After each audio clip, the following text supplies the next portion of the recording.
जय श्री राम ट्रेडर्स। आप सभी का एक बार फिर से स्वागत है आपके अपने YouTube channel we are traders में।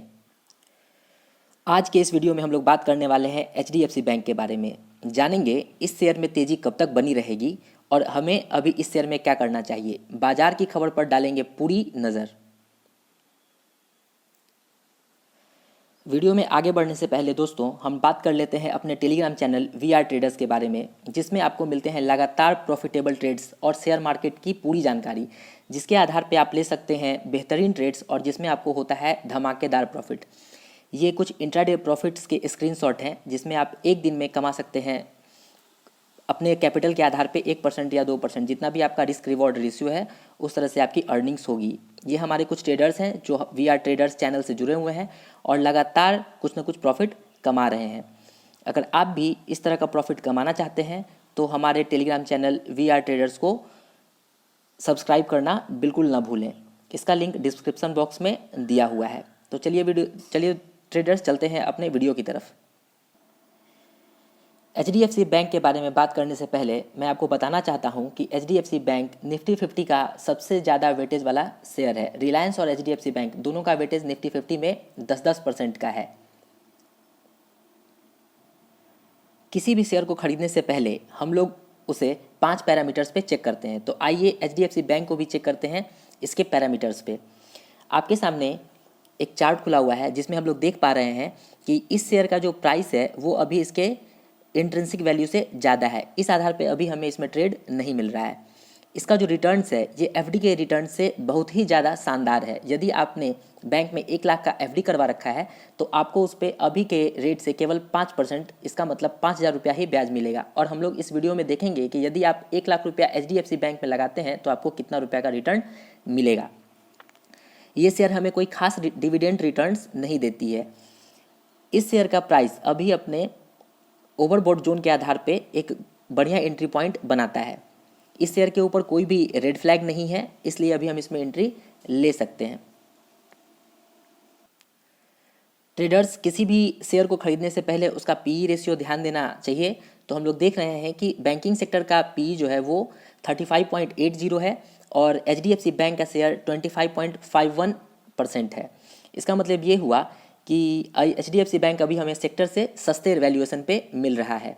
बात करें इसके फोरकास्ट एंड रेटिंग्स की, तो 100 में से 93% लोग अभी हमें कह रहे हैं कि हमें इस शेयर को खरीदना चाहिए। तो जब 100 में से 93% लोग किसी चीज़ को खरीदने के लिए उत्सुक हैं, उस स्थिति में पता नहीं आप क्या सोचते हैं ट्रेडर्स। मैं तो सोचता हूँ कि मुझे ये शेयर खरीदना चाहिए। और क्यों खरीदना चाहिए आगे एनालिसिस करते हैं।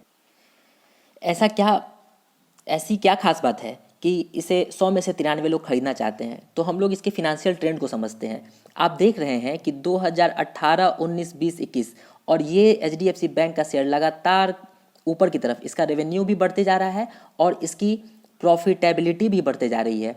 इसका रेवेन्यू 2020 से 2021 में 6% का ग्रोथ किया है और इसकी प्रॉफिटेबिलिटी 18% का ग्रोथ है।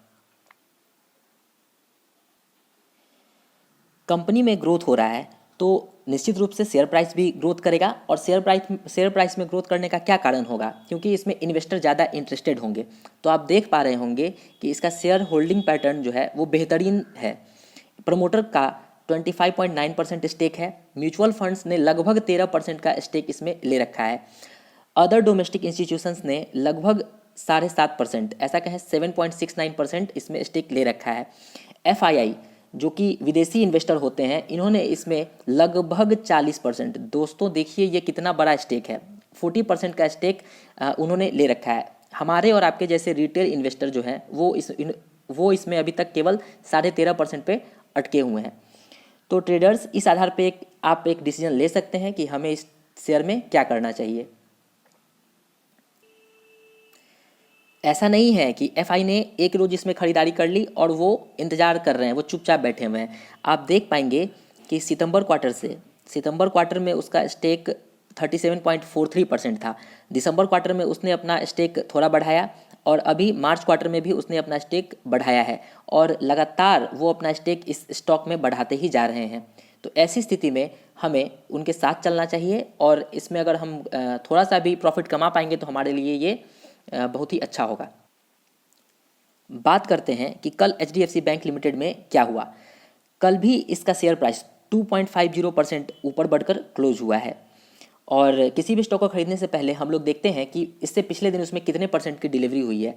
आप यहाँ देख पाएंगे कि इसमें 59.71%, मैं आपको बार बार कहता हूँ कि 50% से ऊपर की डिलीवरी जो है वो शानदार डिलीवरी मानी जाती है, और ये लगभग 60% की डिलीवरी है। तो ये डिलीवरी कौन ले रहे हैं? जिन्हें पता है कि मार्केट ऊपर जाने वाला है, HDFC बैंक भविष्य में अच्छा करेगा, वही इसमें डिलीवरी ले रहे हैं। तो हमें भी इसमें कुछ क्वांटिटी खरीदनी चाहिए। ट्रेडर्स, आइए अब हम लोग इसका टेक्निकल एनालिसिस करते हैं। आपके सामने HDFC बैंक का चार्ट खुला हुआ है। ट्रेडर्स, मैं कोई भी टेक्निकल एनालिसिस जीरोधा के चार्ट पे करता हूं। अगर आप भी जीरोधा में अपना अकाउंट खुलवाना चाहते हैं तो इसका लिंक डिस्क्रिप्शन बॉक्स में दिया हुआ है। आप वहां पे जाके निश्चित रूप से जीरोधा पे अपना ट्रेडिंग अकाउंट खोलें, और अगर आपको ट्रेडिंग अकाउंट खोलने में कोई भी दिक्कत आती है तो आप मुझे कॉन्टैक्ट कर सकते हैं। HDFC बैंक का मंथली चार्ट अब हम लोग देखेंगे। हम लोग देख रहे हैं कि HDFC बैंक जो है लगातार अप ट्रेंड में चल रहा है। यहाँ आप देख पाएंगे कि इसका प्राइस हमेशा नीचे से ऊपर की तरफ ही जाता है, और ये पिछले साल का कोविड का पीरियड है जिसमें इसका प्राइस थोड़ा सा नीचे गिर गया था, और फिर से जब इसने अप ट्रेंड को पकड़ा तो धमाकेदार रिटर्न्स दिए हैं, धमाकेदार।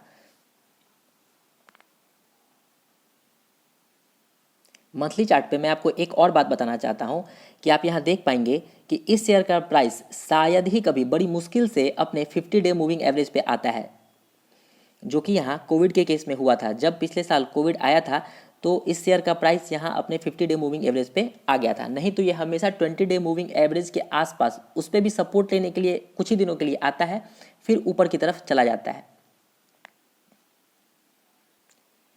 बात करते हैं इस पूरे महीने HDFC बैंक में क्या हुआ।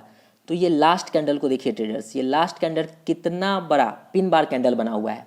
इसका मतलब ये हुआ कि इसमें जो भी सेलर्स आए थे और इस शेयर में प्रॉफिट बुकिंग किए थे, इसके बाद खरीदारों ने इस शेयर में सेलर्स की बैंड बजा दी। इस शेयर में इतनी खरीदारी की कि सेलर्स के छक्के छूट गए। अब आपके सामने HDFC बैंक का डेली चार्ट लगा हुआ है। आप देख पाएंगे कि पिछले कुछ दिनों से यहाँ फिर से इसमें लगातार खरीदारी हो रही है। इस कैंडल को देखिए, इस कैंडल को देखिए, यहाँ लास्ट 4 कैंडल्स को देखिए, और ये जो अंतिम 2 दिनों का कैंडल है, दैट मीन्स 28 वाला, 28 अप्रैल और 27 अप्रैल का, इसमें तो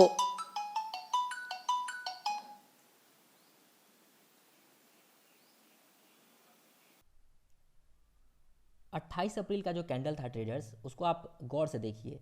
इस कैंडल में क्या हुआ?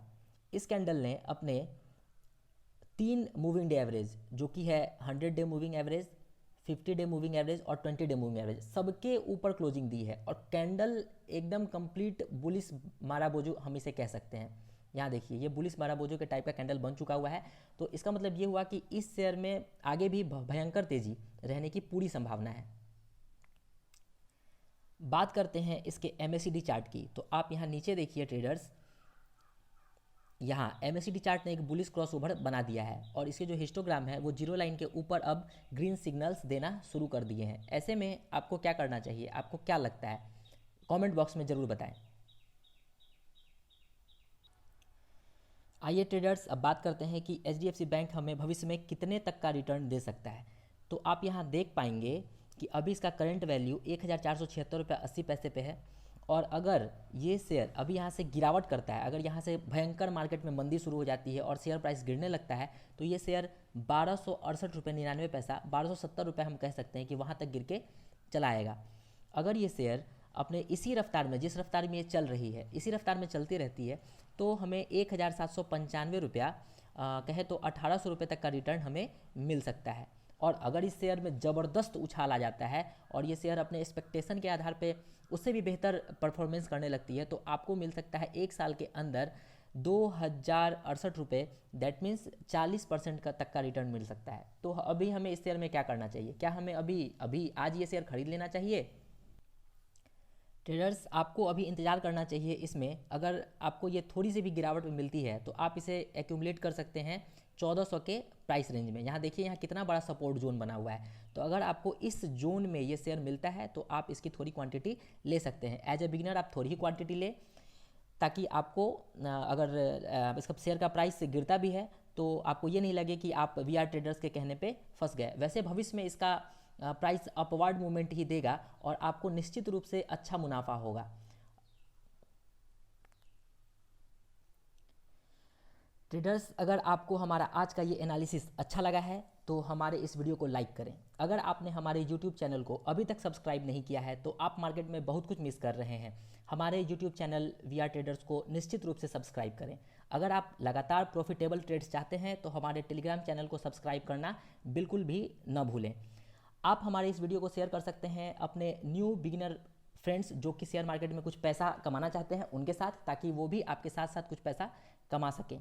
इस वीडियो को पूरा देखने के लिए बहुत बहुत धन्यवाद। आपका दिन शुभ हो।